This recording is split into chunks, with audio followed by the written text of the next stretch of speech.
एक बहुत ही महत्वपूर्ण चैप्टर के बारे में जो आपके सभी टीचिंग एग्जाम में देखने को मिलता है। फिर चाहे आपका सीटेट का एग्जाम हो, चाहे आपका किसी स्टेट के टेट का एग्जाम हो, चाहे आपकी जो गवर्नमेंट वैकेंसी निकलती है लाइक आपका रीट की वैकेंसी जैसे राजस्थान के अंदर निकली हुई है, या चाहे सुपर टेट का एग्जाम हो, चाहे फिर DSSB का एग्जाम हो, इस वाले चैप्टर से एटलीस्ट 1 नंबर का क्वेश्चन आपको अपने एग्जाम में देखने को मिलेगा, 1 से 2 नंबर भी देखने को मिल जाते हैं।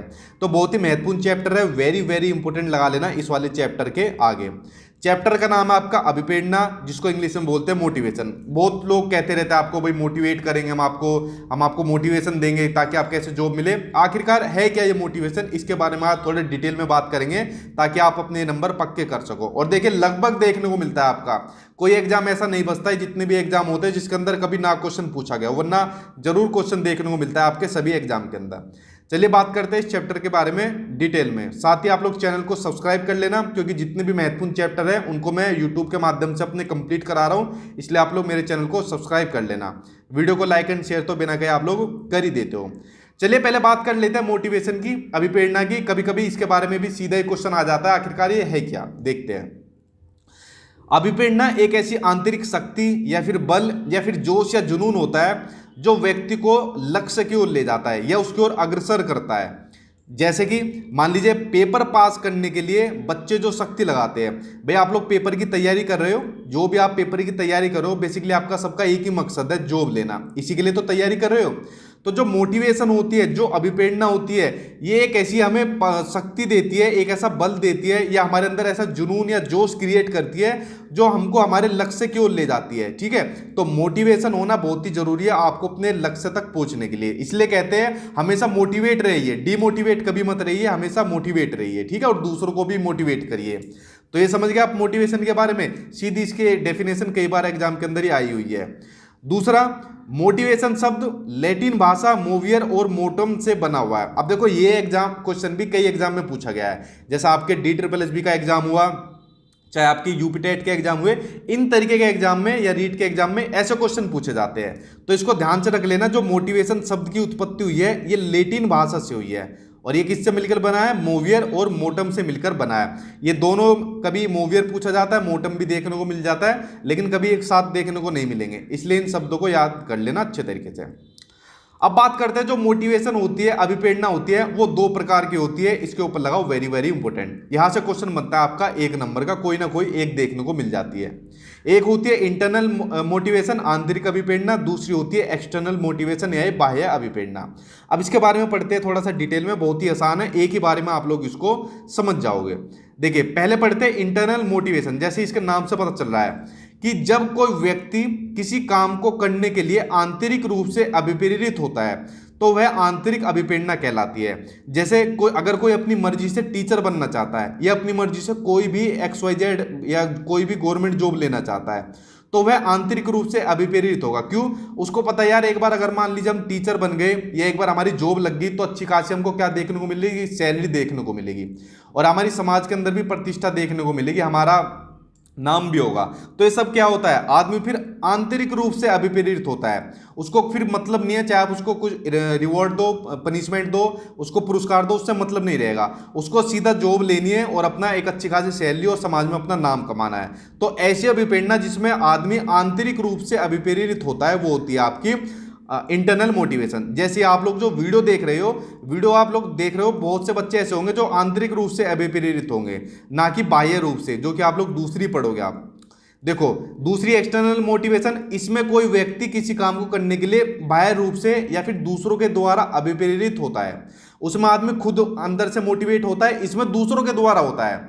तो ये कहलाती है आपकी एक्सटर्नल मोटिवेशन या बाह्य अभिप्रेरणा। जैसे बच्चों को सरकारी अध्यापक बनाने के लिए उसे पुरस्कार देना या दंड देना, उसकी प्रशंसा करना या फिर लालच देना। कैसे कि बेटा एक बार यार तू टीचर बन जा, एक बार अगर तू टीचर बन गया बन गई तो तेरी शादी बहुत ही अच्छे लड़के से या लड़की से कराएंगे हम, ठीक है। या एक बार अगर तू टीचर बन गया ना तो टीचर बनने के बाद तुझे बाइक खरीद कर देंगे, बाइक का लालच दे दिया या किसी और चीज का लालच दे दिया। तो ये क्या होती है, ये हमको यहाँ पर मोटिवेट कौन कर रहा है, यहाँ पर मोटिवेट कर रहे हैं हमें बाहरी तत्व कर रहे हैं, कोई दूसरे लोग हमको मोटिवेट कर रहे हैं। तो इसलिए कभी भी आपको बाह्य रूप से अभिप्रेरित नहीं होना है, हमेशा आंतरिक रूप से अभिप्रेरित होना है कि हमको जॉब निकली है उस पर झपट्टा मारना है, जॉब अपनी लेनी है और अपना जो है अपनी लाइफ सिक्योर करनी है। ठीक, चलिए, क्योंकि जो एक्सटर्नल मोटिवेशन होते हैं वो थोड़ी टाइम के लिए काम करेगा, लेकिन इंटरनल आपका हमेशा के लिए काम करेगा। अब देखिए, अब पढ़ते हैं प्रिंसिपल ऑफ मोटिवेशन, अभिप्रेरणा के सिद्धांत। एक नंबर का सिद्धांत आपके एग्जाम में देखने को मिलता है, जैसे आपके टेट के एग्जाम हो गए या फिर आपका DSSB वगैरह या रीट के एग्जाम हो गए, तो इन सिद्धांत के बारे में देखिए। वरना CTET के एग्जाम में तो बहुत सिंपल आता है, जितनी चीजें मैं आपको बता रहा हूं उनको देख लेना, उससे बाहर नहीं आएगा। अब सिद्धांत के बारे में थोड़ा सा डिटेल में नजर डालिए। जो पहला सिद्धांत है बहुत ही महत्वपूर्ण सिद्धांत है, वेरी वेरी इंपॉर्टेंट लगाओ इस वाले सिद्धांत के आप लोग आगे। पहला सिद्धांत है मास्लो की हायरार्की नीड्स थ्योरी, यानी मास्लो का आवश्यकता का सिद्धांत या आवश्यकता पदानुक्रम सिद्धांत, या फिर सेल्फ एक्चुअलाइजेशन थ्योरी, आत्मसिद्धि का सिद्धांत। इसको अलग अलग नाम से जाना जाता है। अब्राहम मैस्लो का बहुत ही महत्वपूर्ण थ्योरी है, बहुत ही इंपॉर्टेंट थ्योरी है, ठीक है। चलिए देखते हैं इस थ्योरी के बारे में अब्राहम मैस्लो ने क्या कहा था। देखिए, जो चीजें मैं आपको कह रहा हूं सिर्फ उसको मेरी बातों को सुनिए, समझिए, आपको इसके अंदर पढ़ने की जरूरत कुछ भी नहीं होगी। देखिए, मैस्लो के अनुसार हमारी 5 तरीके की आवश्यकता होती है, और मैं आप लोगों को चैलेंज दे रहा हूं, जो लोग आप लोग वीडियो देख रहे हो, या ना आप लोग किस स्टेज के अंदर आते हो, ईमानदारी से, चाहे आप फर्स्ट के अंदर आओ चाहे 5th के अंदर आओ, लेकिन ईमानदारी से बताना। फिर मैं बताऊंगा इसके खत्म होने के बाद आप किसके अंदर आते हो। देखिए, अब इसको ध्यान से समझना। जो 5 तरीके की आवश्यकताएं होती है, इसको एक ऐसे पिरामिड के थ्रू समझाया गया है। जो पहली आवश्यकताएं होती है वो होती है हमारी दैहिक आवश्यकताएं, यानी फिजियोलॉजिकल नीड्स, जो हमारी बेसिक नीड्स होती है, ठीक है। जैसे भाई आप लोग हो या मैं भी हुआ, अब हम धरती पर पैदा हुए, तो हमारी सबसे पहली आवश्यकता क्या होगी, हमारी होगी दैहिक आवश्यकता, जो हमारे शरीर से जुड़ी होती है। जैसे भूख, प्यास, सोना, सेक्स, सांस लेना, ये सब हमारी क्या होती है, बेसिक नीड्स होती है। इनके बिना हम जिंदा नहीं रह सकते। तो आदमी को सबसे पहली जो स्टेज होती है वो इस स्टेज के अंदर आदमी इन्हीं को अपनी आवश्यकताओं को पूरी करता है। चाहे आप उसको 100 करोड़ रुपए दे दो, लेकिन अगर उसको भूख लगी है, प्यास लगी है, तो पहले खाना खाएगा, पानी पिएगा, पैसों से मतलब नहीं रहेगा। बहुत ही बढ़िया थ्योरी है, मैं अपनी जीवन में इसको बहुत अप्लाई करता हूँ, इस वाली थ्योरी को आप लोग भी अप्लाई करना, ठीक है। तो पहली थ्योरी, पहली नीड के अंदर समझ गए, पहली नीड के अंदर आएगी दैहिक आवश्यकता है। अब मान लीजिए आपकी भूख, प्यास, सोना वगैरह ये सब कंप्लीट हो गई। अब आपने क्या सोचा, चलो यार हमारे पास खाना पानी तो आ गया, अब हम क्या करते हैं, अब हमारे पास कम से कम एक घर तो होना चाहिए अच्छा सा, ये एक अच्छी सी नौकरी होनी चाहिए। तो ये सब किसके अंदर आएगा, ये आएगा आपके दूसरे लेवल के अंदर, यानी सुरक्षा की मांग, सेफ्टी नीड्स के अंदर, कि शारीरिक आवश्यकताएं पूरी हो गई, अब अपनी सेफ्टी की नीड्स पूरी करते हैं, जैसे एक अच्छा घर लेते हैं, एक अच्छी नौकरी लेते हैं, ठीक। अब देखते जाना और बताना किस स्टेज के अंदर आप आते हो। जब दूसरी चीज भी आपकी पूरी होगी, फिर तीसरी होती है बिलोंगिंग नीड्स, आत्मीयता की आवश्यकता, ठीक है। इसके अंदर क्या होता है, इसमें आदमी ये चाहता है कि लोग मुझसे प्यार करें और मैं उनसे प्यार करूं। जैसे अपने दोस्त से प्यार करता है कोई भी होगा, आपका भी कोई ना कोई एक बेस्ट फ्रेंड जरूर होगा जिससे आप बहुत प्यार करते होंगे। अपने परिवार वालों से हर कोई बहुत प्यार करता है। इसी स्टेज के अंदर शादी ब्याह होते हैं, जीवन साथी इसी स्टेज के अंदर बनते हैं। बिलोंगिंग नीड्स, लव, यानी प्यार से संबंधित ही आपकी होती है। अब तीसरी स्टेज पूरी होगी। अब तीसरी स्टेज के बाद जो चौथी स्टेज होती है वो होती है आत्मसम्मान की आवश्यकता, एस्टीम नीड्स, ठीक है, आत्मसम्मान। जैसे ही आप इसके नाम से समझ रहे हो, आत्मसम्मान के अंदर क्या होगा, मान लीजिए भाई आपकी खाना पीना आपको सब आपकी मिल गई पहली स्टेज के अंदर, दूसरी स्टेज के अंदर आपको घर मिल गया, नौकरी मिल गई, तीसरी स्टेज के अंदर आपके दोस्त परिवार वाले ऐसे मिल गए जो इनसे आप प्यार कर रहे हो। अब चौथी स्टेज के अंदर आपके घर वालों ने आपकी शादी पक्की कर दी। क्या पक्की कर दी, आपकी शादी। अब शादी पक्की हो गई, तो शादी पक्की होने के बाद मान लीजिए लड़के ने कहा कि भगवान ने मुझको सब चीज दी है, मेरी सारी जरूरतें, मेरी जितनी भी नीड्स है उनको पूरा किया है, तो मैं अब दहेज नहीं लूंगा, ये मेरे आत्मसम्मान के खिलाफ होगा, तो मैं अब दहेज को नहीं लूंगा। तो समझ जाना वो लड़का कौन सी स्टेज के अंदर होगा, वो 4th स्टेज के अंदर वो लड़का होगा। या मान लीजिए लड़की बोल देगी कि भाई मुझको अब खुद डिपेंडेंट होना है, अपने पैरों पर खुद खड़ा होना है, शादी के बाद ये नहीं है मैं अपने घर वाले की इनकम के ऊपर निर्भर रहूंगी। तो इसमें आत्मसम्मान की भावना रहती है 4th स्टेज के अंदर। तो 4th स्टेज समझ गए। उसके अलावा जो 5वीं स्टेज होती है, जो सबसे ऊपर की स्टेज होती है, आत्मसिद्धि की आवश्यकता, सेल्फ एक्चुअलाइजेशन। इस स्टेज के अंदर मैं आपको चैलेंज देकर बता रहा हूं, बहुत ही कम लोग मिलेंगे। शायद आप लोग जो वीडियो देख रहे हो, बहुत ही, मैं कहूँ अगर मैं गिन दूंगा 2-4 लोग देखने को मिलेंगे, क्योंकि इस स्टेज के अंदर पहुंच पाना बहुत ही मुश्किल होता है, और शुरुआती स्टेज में तो बहुत मुश्किल होता है, जिस स्टेज के अंदर अभी हम हैं, जिस एज ग्रुप के अंदर हम अभी है, ठीक है। तो इसके अंदर आदमी को क्या होता है, इसके अंदर आदमी अपने फायदे को ना समझकर दूसरों के फायदे के लिए ज्यादा प्रेरित होता है कि यार मेरा नुकसान हो जाए कोई बात नहीं, दूसरे का नहीं होना चाहिए। अपना घर परिवार के बारे में ज्यादा ना सोचकर अपने देश के बारे में सोचता है। जैसे एक एग्जांपल मैं आपको देता हूं, जैसे हमारे भगत सिंह, तो भगत सिंह ने देश को बचाने के लिए, देश को आजाद कराने के लिए अपनी जान न्यौछावर कर दी थी। आप लोग कर दोगे कि अगर देश के ऊपर विपत्ति आ रही है अपनी जान को न्यौछावर कर दोगे? बहुत ही कम मिलेंगे, ठीक है, इक्का दुक्का कोई मिलेगा, क्योंकि कहना आसान होता है और करना बहुत मुश्किल होता है, जो भगत सिंह जी ने करके दिखाया था। तो ये होती है लास्ट स्टेज, सेल्फ एक्चुअलाइजेशन, जो अपने देश के लिए प्यार करते हैं, अपने समाज के लिए प्यार करते हैं, ठीक है, मानव जाति से प्यार करते हैं। अब बताइए ईमानदारी से आप लोग किस स्टेज के अंदर हो? और 5वीं के अंदर तो कोई होगा नहीं, इतना तो मुझे पता है ठीक है। अब देखिए दूसरी सिद्धांत पढ़िए। दूसरा सिद्धांत आपको अभिप्रेरणा का पहला सिद्धांत एब्राहम मैस्लो का था, जो मैंने भी आपको बताया। दूसरा सिद्धांत आपका मूल प्रवृत्ति का सिद्धांत, बहुत ही महत्वपूर्ण सिद्धांत है आपका, और यह सिद्धांत दिया था मैकडूगल ने। अब देखिए इस सिद्धांत के ऊपर मैं डिटेल में एक वीडियो बनाऊंगा, क्योंकि महत्वपूर्ण सिद्धांत है, पेपर में लगभग हर बार पूछने को मिलता है, तो डिटेल में वीडियो बना के इस सिद्धांत को समझाऊंगा, वरना यही वीडियो 1 घंटे की हो जाती, ठीक है। तो इसके ऊपर वीडियो आएगी, उसको आप लोग देख लेना। फिलहाल इतना याद कर लीजिए, मूल प्रवृत्ति का सिद्धांत मैकडूगल ने दिया था, जिसमें इन्होंने 14 प्रकार की मूल प्रवृत्तियों के बारे में चीजें बताई थी। वो सब मैं डिटेल में वीडियो बना दूंगा, ठीक है। आगे देखिए, ये सिद्धांत बहुत ही महत्वपूर्ण है, इनको देखते जाना। सीधा ये पूछा जाता है कि ये सिद्धांत किसने दिया था। अगला है आपका उपलब्धि अभिप्रेरणा सिद्धांत, अचीवमेंट मोटिवेशन थ्योरी, जैसे नाम से ही पता चल रहा है। यह सिद्धांत डेविड मैक्लीलैंड ने दिया था। यह एग्जाम में क्वेश्चन पूछा गया है कि उपलब्धि अभिप्रेरणा सिद्धांत किसने दिया था? डेविड मैक्लीलैंड ने। चुनौतीपूर्ण और कठिन कार्यों में संतोषजनक निपुणता प्राप्त करने की आशा ही उपलब्धि अभिप्रेरणा है। यह होता है इस सिद्धांत के अंदर। कैसे? मान लीजिए सरकारी नौकरी पाने के लिए मेहनत करना। क्यों पाते हैं सरकारी नौकरी के लिए मेहनत, इतनी क्यों करते हैं? क्योंकि इससे हमें अच्छी खासी सैलरी मिलती है और समाज में प्रतिष्ठा मिलती है, जो चीज मैंने अभी आपको ऊपर बताई थी, ठीक है। तो देखो चुनौतीपूर्ण कार्य है, आज की डेट के अंदर सरकारी नौकरी लेना कठिन काम भी है, लेकिन इसमें संतोषजनक निपुणता प्राप्त करने की आशा ही क्या हो जाएगी? अचीवमेंट, आपकी मोटिवेशन थ्योरी हो जाएगी। दूसरा हो गया आपका, तीसरा सॉरी। अब देखते हैं चौथा, चौथे को समझिए। चौथा है आपका अभिप्रेरणा स्वास्थ्य सिद्धांत, हाइजीन मोटिवेशन थ्योरी। यह सिद्धांत फ्रेडरिक हर्जबर्ग ने दिया था। देखो इसके अंदर ट्रिक से याद कर लो, जैसे मैं याद करता था। जैसे हर्जबर्ग के अंदर बर्गर की फीलिंग आ रही है, तो बर्गर खाने से क्या होगा? हमारा स्वास्थ्य खराब हो जाएगा। इसको आप ऐसे ट्रिक से याद कर सकते हो, ठीक है। अब देखिए इसके अंदर क्या कहा है। इसके अनुसार अगर बच्चा मेंटली और फिजिकली यानी शारीरिक और मानसिक रूप से स्वस्थ है तो वह बच्चा इंटरेस्ट के साथ काम करेगा, लेकिन अगर वह बच्चा अस्वस्थ है, चाहे मान लीजिए फिजिकली हो चाहे शारीरिक भी हो या दोनों ही हो, तो उसका कार्य करने में मन नहीं लगेगा। जैसे आप लोग जो वीडियो देख रहे हो, आप लोग जो बच्चे तैयारी कर रहे हो, अगर आपका स्वास्थ्य सही नहीं होगा, चाहे मेंटली हो चाहे फिजिकली, तो आपका इंटरेस्ट नहीं लगेगा पढ़ने में। यही ये सिद्धांत बोलता है, अभिप्रेरणा का स्वास्थ्य सिद्धांत, जो दिया था फ्रेडरिक हर्जबर्ग ने, बर्गर खाकर स्वास्थ्य खराब करना। अगला देखिए, अगला आपका प्रोत्साहन का सिद्धांत, प्रिंसिपल ऑफ एनकरेजमेंट, नाम से ही पता चल रहा है जैसे इसका।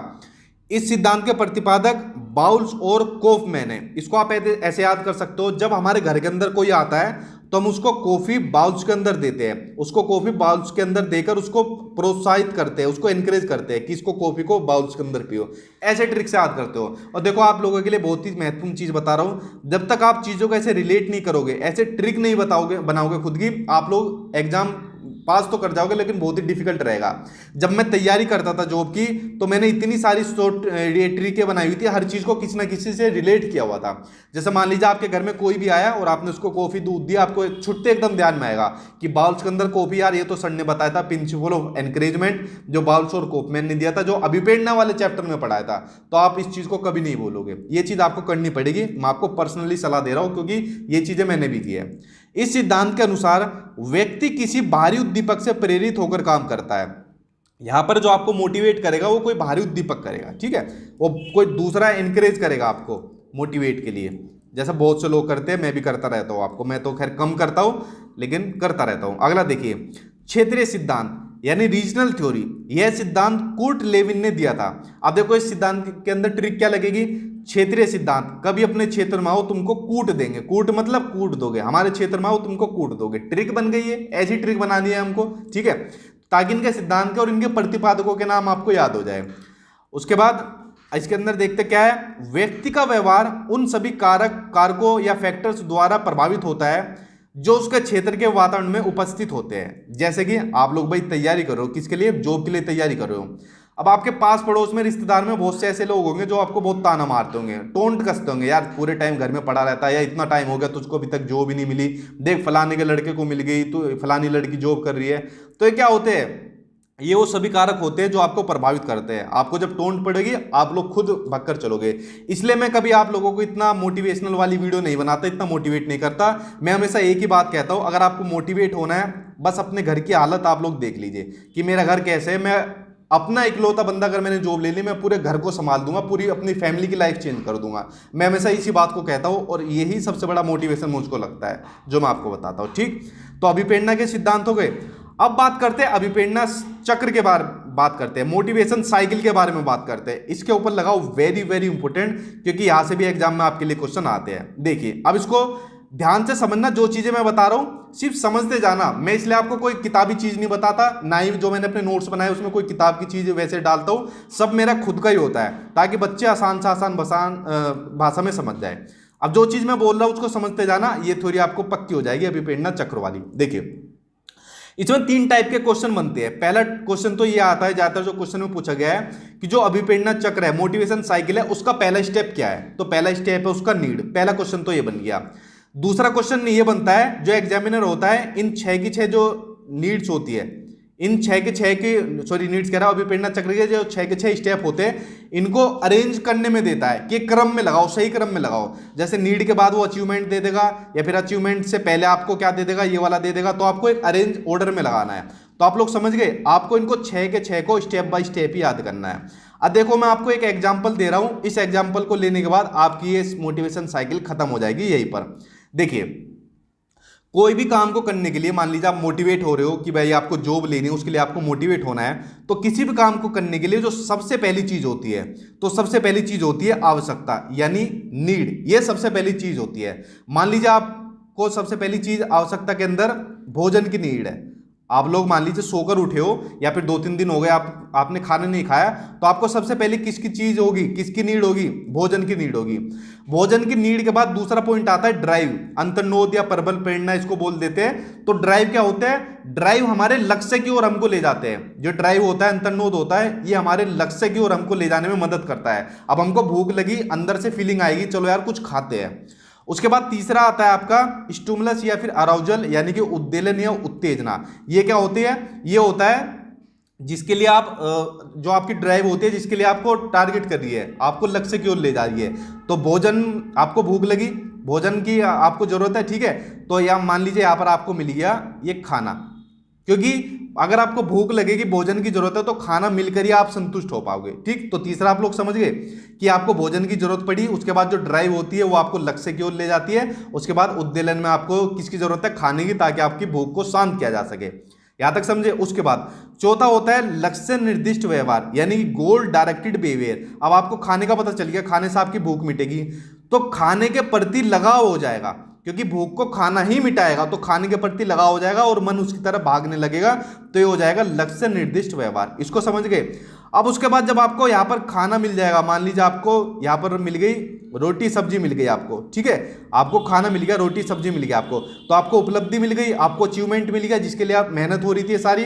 तो जब आपको उपलब्धि मिल गई और उसके बाद आप मान लीजिए आपका पेट पूरा भर गया और उसके बाद दोबारा आपको भोजन दिया गया कि भाई तुम्हारा पेट भर गया, ले दोबारा भोजन खाओ, तो आप उसको नहीं खाओगे। तो आपकी क्या हो जाएगी, आपकी उत्तेजना में कमी हो जाएगी, उद्वेलन में कमी हो जाएगी, रिडक्शन ऑफ अराउजल आपका हो जाएगा, तो उद्वेलन में कमी हो जाएगी।